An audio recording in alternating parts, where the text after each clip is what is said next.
নানা অনিয়ম ও ঋণ কেলেঙ্কারিতে জড়িয়ে পড়ায় বেসরকারি খাতের ডজনখানেক ব্যাংকের আর্থিক অবস্থা নাজুক হয়ে পড়ে বেশ কিছুদিন থেকে। এর মধ্যে বেশি সংকটে রয়েছিল যেসব ব্যাংক, সেগুলোর পরিচালনা পর্ষদ আলোচিত ব্যবসায়িক শিল্পগোষ্ঠী S Alam group, Nassa group ও শিকদার গ্রুপের নিয়ন্ত্রণে ছিল। নাজুক এসব ব্যাংককে নানা ছাড় দিয়েও ভালোভাবে চালাতে হিমশিম খায় কেন্দ্রীয় ব্যাংক। পরে উপায় না পেয়ে একীভূত করার দিকে ঝুঁকে পড়ে বাংলাদেশ ব্যাংক।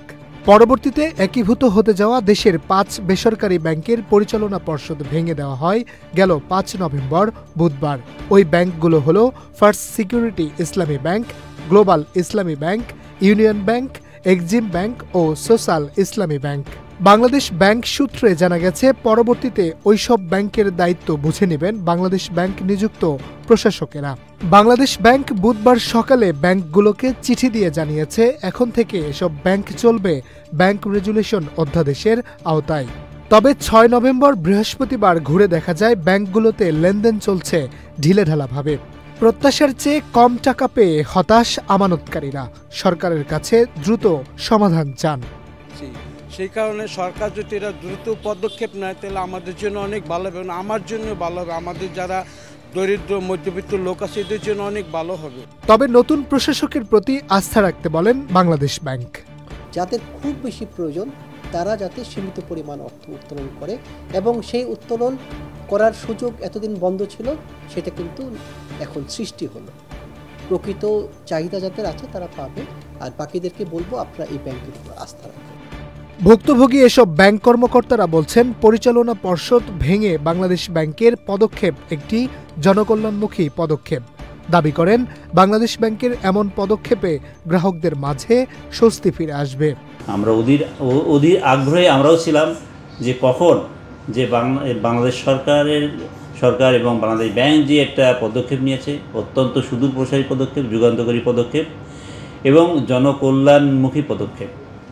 আমি মনে করি অ্যাজ এ ব্যাংকার হিসাবে এই পদক্ষেপের কারণে আমাদের গ্রাহকদের ভিতরে স্বস্তি ফিরে আসছে এবং তাদেরকে আমরা বোঝাতে সক্ষম হয়েছি। একীভূত হতে যাওয়া দেশের 5 বেসরকারি ব্যাংকের পরিচালনা পর্ষদ ভেঙে দিলেও চাকরি হারাবে না কোনো ব্যাংক কর্মকর্তা। বাংলাদেশ ব্যাংকের গভর্নরের এমন সিদ্ধান্তে স্বস্তি প্রকাশ করেন এক ব্যাংক কর্মকর্তা। ব্যাংক কর্মকর্তাদের এখানে কোনো ছাড়াই করা হবে না, অ্যাজ ইউজুয়াল যেভাবে আছেন, যেই সুবিধা পাচ্ছেন সেই হিসেবে এটা রান করবে, এবং পরবর্তীতে যখন এটা মার্জ হয়ে যাবে তো সেক্ষেত্রে তখন হচ্ছে যে পরবর্তী যে বোর্ড আসবে কিংবা যাদের নেতৃত্বে পরিচালিত হবে তখন তারা সিদ্ধান্ত নেবেন। এর আগে বুধবার সংবাদ সম্মেলনে বাংলাদেশ ব্যাংকের গভর্নর আহসান মনসুর বলেন, একীভূত হতে যাওয়া 5টি ব্যাংকের স্পন্সর শেয়ার হোল্ডার ও সাধারণ বিনিয়োগকারীদের শেয়ারের মূল্য এখন শূন্য হিসেবে গণ্য করা হবে, কেউই কোনো ক্ষতিপূরণ পাবেন না।